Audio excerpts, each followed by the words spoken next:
लागला, गोळाचं काहीच रक्षण करू लागला. याच्या सगळ्यात परिस्थिती बिकट कोणाची? त्याचं नाव अर्जुन. जगात परिपूर्ण नर कोण असेल तर फक्त एकमेव अर्जुन. सगळे नारीयुक्त नर आहेत, आपण सगळे स्त्रियाच आहेत. सगळे स्त्री आहेत.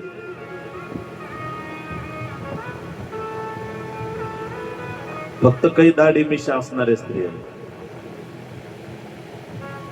जर असं नसतं तर छातीच्या जवळ चिन्हच नसते. कोणाला चिन्ह नाही, वक्षस्थळावर, हृदयावर कोणाला चिन्ह नाही. जसं स्त्रियांना स्तनाचे चिन्ह आहेत तसं पुरुषांना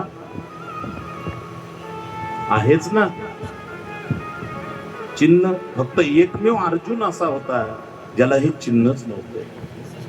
म्हणून परिपूर्ण नर जगात कोण येतं? एकमेव पार्थ आहे, एकमेव अर्जुन आहे. परिपूर्ण नर. म्हणून नर आणि नारायण असा अवतार आहे. अर्जुनाचं वर्णन केलं जातं. हे लपवायचं होतं, हे बंद करायचं, हे बाजूला ठेवायचं होतं. म्हणून अर्जुनाला बृहन्नडा 1 वर्षभर नपुसकाचं जीवन जगावं लागलं. नपुंसक व्हावं लागलं. ते कोण? बृहन्नडा. त्याच्यामुळे सुभाषितकार गोड सुभाषित देतात.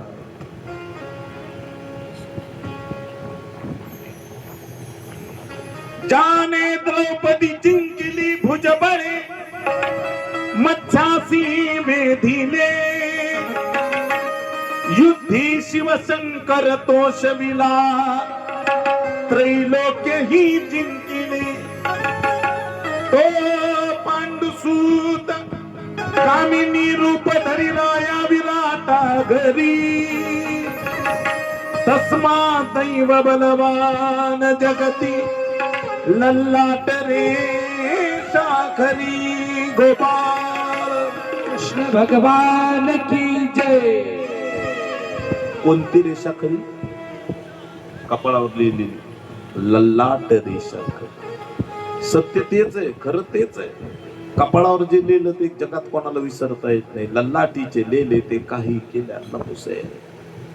अर्जुनाला नपुसकाचं जीवन जगावं लागलं. तुमचं आमचं काय?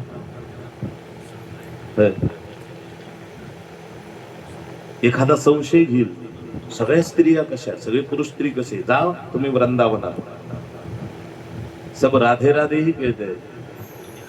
पुरुष भी होता तो भी राधे है, स्त्रिया भी जो भी हो वो राधे राधे है.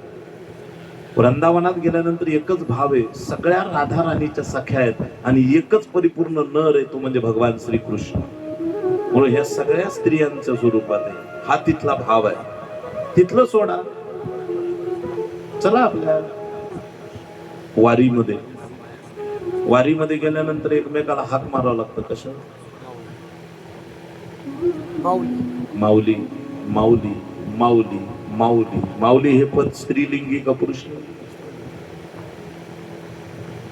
हा शब्दशः अर्थ झाला माऊली. विठू माऊली, ज्ञानेश्वर माऊली, नाथ माऊली, हे सगळं माऊलींचं वर्णन आहे, स्वरूप आहे. हे जर नसतं तर तुकोबारायांनी एक प्रकरण आपल्या गाथेमध्ये टाकलं नसतं. म्हणून तुकोबारायांनी सुद्धा स्त्री भाव जगाला सांगितला. सगळ्या स्त्री आहेत म्हणून विहरणी नावाचं जे स्वतंत्र गाथ्यामध्ये प्रकरण आहे ते सगळ्या पुरुष स्त्रियाच आहेत या स्वरूपात वर्णन केलेले विहरणी आहे. मोठमोठ्या विद्वान पंडितांना सांगितलेला भाव आहे. प्रत्येकाच्या शरीरात तो भाव आहे. चला अशा हजारो दृष्टांत याच्यावर देता येईल. म्हणून जी भागवत कथा सांगत असताना अनेक विषयाला स्पर्श करत मी चाललोय.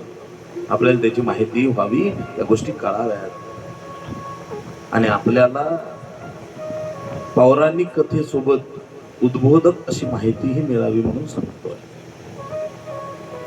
पुढे सांगायचं झालं तर त्रणावर्त दैत्याचा नैनाद केला, वाहतूळ शांत झाली, भगवान परमात्माचं नामकरण झालं, स्वस्ती वाचन संस्कार झालेले, नामकरण झालं. नाम ठेवायला देवाचं नामकरण करायला कोण आलं तिथं? यादवांचे कुलगुरू आले, त्यांचं नाव गर्गाचार्य. गर्ग पुरोहितो राजमेदु नाम सुमहातपः उर्जम जगाम नंदस्य वसुदेव प्रचोदितः. वसुदेवाच्या सांगण्यावरून यादवांचे कुलगुरू तिथं आले. त्या यादवांच्या कुलगुरूने सांगितलं, ऐका वसुदेवजी, तुम्ही ही कथा ऐका, सुंदर चरित्र ऐका. आणि ती कथा ऐकू लागलेले आहेत. गर्गाचार्य मुनी आले. गाईच्या गोठ्यामध्ये गुप्त अशा वातावरणात बलराम दादाचं आणि श्रीकृष्णाचं नामकरण झालं. पहा बरं, बलराम दादाचं नाव ठेवलं. बलराम दादाला 5 नावं दिलं. अहम हि रोहिणो पुत्रो रमयन सुहृदो गुणे आख्यास्यतो इति राम बलादिक्याम बलम विदुहु. 5 नावं दिले बलराम दादाला. पहिलं नाव दिलं रोहिणीय, रोहिणीचा पुत्र म्हणून रोहिणीय. दुसरं नाव दिलं संकर्ष. तिसरं नाव दिलं बलराम. चौथं नाव दिलं हलधर.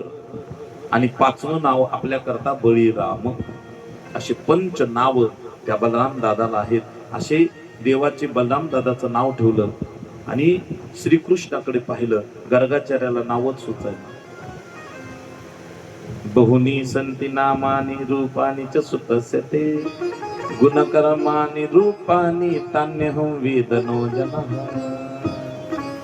कोणत्या नावानं त्याला हाक मारावं? कृष्ण म्हणावं, कान्हा म्हणावं, कन्हैया म्हणावं, नंदराज म्हणावं, बाळ होता म्हणून बाळकृष्ण, राधेसोबत खेळा म्हणून राधा कृष्ण, गोपाळासोबत राहिला म्हणून गोपाळ कृष्ण, आणि गीतेचा उद्बोधक असा सगळ्यांना उपनिषद वर्णन केलं म्हणून श्री कृष्ण. मुख्य नाव दिलं श्रीकृष्ण. श्रीकृष्ण का म्हटले? ऐका श्रीकृष्ण नावाचा अर्थ. श्री म्हणजे लक्ष्मी, कृष्ण इथे आकर्षित हा. लक्ष्मीला सुद्धा आपल्याकडे आकर्षित करणारा म्हणून त्याचं नाव श्रीकृष्ण. अरे कन्हैया, कान्हा, नंदराज, नंदलाल, मुरलीधर, बंशीधर, काय नाव आधार करा. गिरी धारण केलं म्हणून गिरीधारी. भगवंताला एक नाव आहे का? अनंत नावानं पाहिलेलं आहे महाराज. त्याला एक नाव नाही. त्याला भीष्म पर्व, 18 पर्व महाभारत, आणि त्या भीष्म पर्वामध्ये भीष्माचार्य महाराजांनी भगवंताची स्तुती केली. आणि त्याला विष्णू सहस्त्र नाम म्हणतात म्हणून त्याला सहस्त्र नाम दिले. विष्णू विश्ववषट्कारो भूत भव्य भवत प्रभु भूतकृत भूत भ्रतभावो भूतात्मा भूत भावना. तुम्ही कोण आहात? कृष्ण, कन्हैया, कान्हा, मुरलीधर, अनिरुद्ध, प्रद्युम्न. तुम्ही अनंत नावानं नटलेले आहात. तुम्हाला एक नाव नाही. म्हणून भगवंताला काय म्हणावं तेच कळत नाही. माऊली ज्ञानोबारायाने सांगितलं, देवा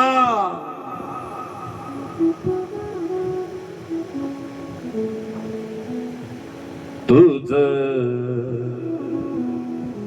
सगुण मनोके निर्गुण रे. सगुण मनोके निर्गुण रे तुझ.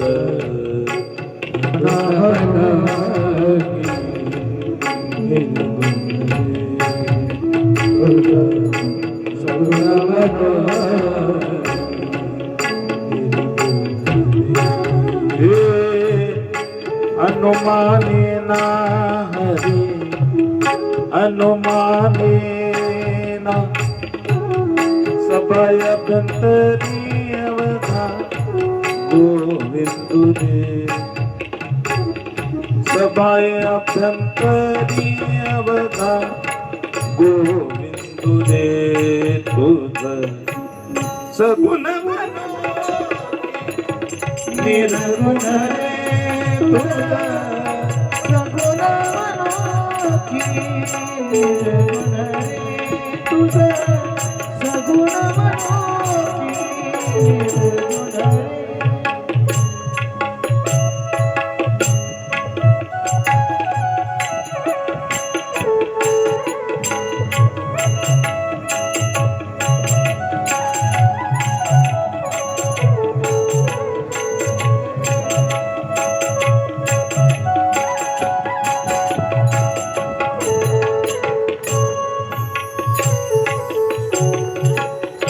नाही काळा गोरा खुजा की ठिंगणा, लहान मोठा कृष्ण कसा आहे ते कळत नाही.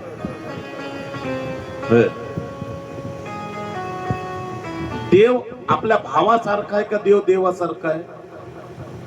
आपण जसा करू तसा देव आहे. मनात जो भाव आहे तसा देव आहे.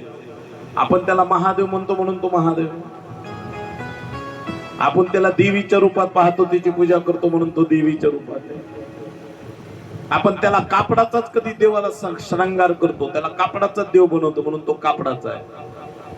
कधी चांदीचा बनवतो म्हणून तो चांदीचा आहे. कधी सोन्याचा बनवतो म्हणून सोन्याचा आहे. कधी लोखंडाचा बनवतो म्हणून लोखंडाचा आहे.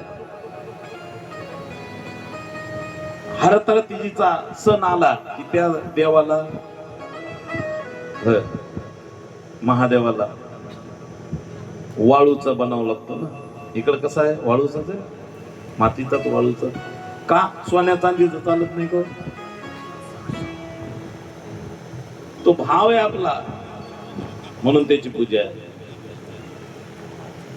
पण आपला असं झालेलं आहे महाराज, आपला नियमाचा परमार्थ आहे, प्रेमाचा नाही. नियमानं परमार्थ करा, मला हरकत नाही, पण त्याच्यामध्ये प्रेमही ठेवा. आपल्याकडे नियम नाही, प्रेम नाही, असं झालं. कुठंतरी लक्ष नाही. मी मगाशी बोललो ते खोटं नाही. इथे यूज तर सगळं साफसफाई व्हायला पाहिजे होती. इथं आलो, 2 तास बसलो, मी पुन्हा गेलो. 11 वाजता आलो, जवळपास 10:30 आलो, 12:30 इथून वापस गेलो. इथं तसंच ठेवलेलं बरं का, मी बोलतोच आता. इथं तसंच ठेवलेलं, फक्त तुमच्या तोंडापुरतं हे कार्यकर्ते फक्त तुमच्या तोंडापुरतं फिरतात. आत्या आत्या आत्या आत्या, आणि आत्या तिकडे गेल्या शिरशीला की हे इकडं, हे मंडपात डुकून सुद्धा पाहत नाहीत. मग काय कमी आहे, काय जास्त आहे. आता सकाळी परत ह्या आपल्या 2-4 माणसांनी झाडून घेतलंय स्वच्छ. कोणी इकडे फिरकत सुद्धा नाही ना. नशीब आपलं कमीत कमी.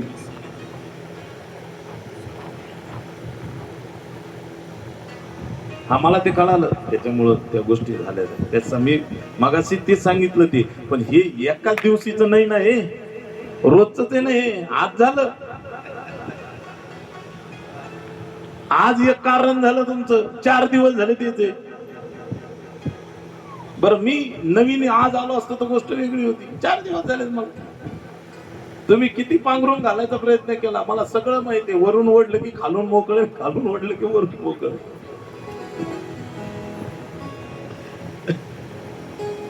बरं अख्खा महाराष्ट्र फिरतो मी, मला अनुभवायला जास्त वेळ लागत नाही. शीत पाहिलं की मला भाताची गोष्ट कळते. भात आता शिजला.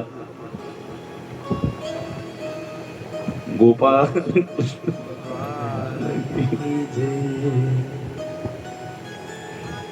नाही तसं नाही. तुमचा काहीच अडचण नाही. तुम्हाला तर शब्दच नाही माझा. तुम्ही जे करतात ते तुम्ही तर आई साहेब आहेत. तुम्हाला बोलून कसं जमेल? तुम्हाला नाही सांगत मी काय म्हणतो. तुमच्या तोंडापुरतं फक्त आत्या आत्या आहे. हे माघारी सुद्धा तसंच पाहिजे, एवढं म्हणायचं मला, बाकी काही नाही.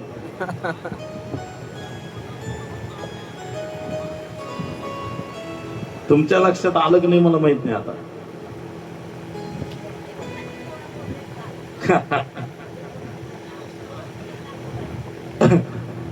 हा, आत्याचं बोलणं कडक आहे, त्याच्यामुळेच काल बोलायचं होतं ते तेवढं.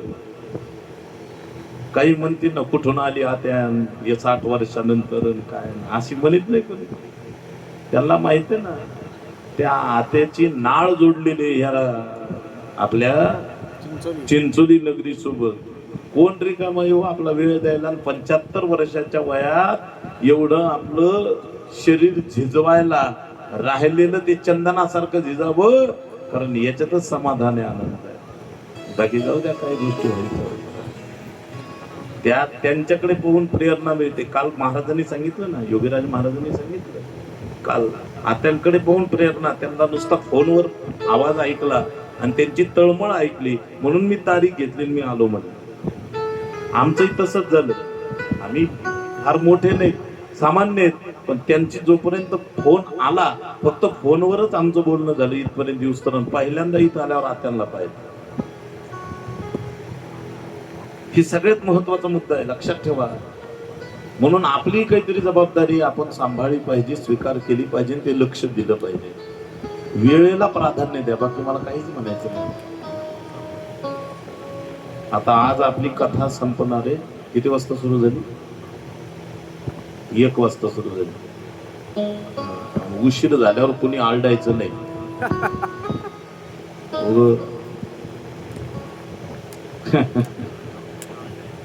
नमः पार्वती पते शिव हर हर महादेव. लयच वेळ झाला की लगेच इथंच पंक्ती धरा, इथंच पंक्ती धरा. लक्ष द्या, फार गोड आणि आनंद आहे. काय बोलतोय मी तुम्हाला? कथा पहा, कथा. आता शकटासुर पुतना त्रणावर्त अशा सगळ्या दैत्यांचा नायनाट केला. गर्गाचार्य मुनी आले, कृष्ण कन्हैयाला नाव दिलं. श्रीकृष्ण हे मुख्य नाव दिलं. त्याला अनंत नाव आहेत, एक नाव नाही. तो काळा नाही, गोरा नाही, खुजा नाही, ठेंगणा नाही, लहान नाही, मोठा नाही. त्याला काय म्हणावं ते कळत नाही. त्याला एक नाही, अनंत नाव आहेत, अनंत रूप आहेत, अनंत वेश आहेत. खेळता खेळता भगवंताने एक दिवस मातीचा खडा तोंडात टाकला. यशोदा जवळ गेली, विचारू लागली, कन्हैया माती खाल्ली का? भगवान म्हणतात, नाहम भक्षितो मानव सर्व मिथ्याभिशवचिना यदि सत्यग्रस्त अस्मिन् समक्षम पश्यमे मुखम. मैया बोली, मैंने तो मिट्टी खाई नहीं, लेकिन तुझे देखना है तो मेरे मुख में देख के चल. भगवान ने मुख खोला और खोलने के बाद जब देखने लगी तो मैया ने भगवान को मारने के लिए अपने हाथ में काठी ली, अपने हाथ में छड़ी ली और छड़ी लेकर उस भगवान को कहने लगी, परमात्मा तेरा मुंह खोल. भगवान ने अपना मुंह जो खोला तो मुख खोलने के बाद उस भगवान के मुख में मिट्टी नहीं दिखी. उस भगवान के मुख में 14 भुवनों का दर्शन हुआ. इसे भगवान की लीला कहते हैं. अतल वितल सुतल तलातल महातल रसातल पाताल भूलोक भूलोक मोहलोक जनलोक तपलोक सत्यलोक स्वर्गलोक शहर गाम नगर पट्टन देश मथुरा वृंदावन. कृष्ण यशोदा, कृष्ण यशोदा एक नाही. आरशामध्ये पहा तुम्ही, एखाद्या कपड्याच्या दालनात तुम्ही गेले तर एक चेंजिंग रूम असते.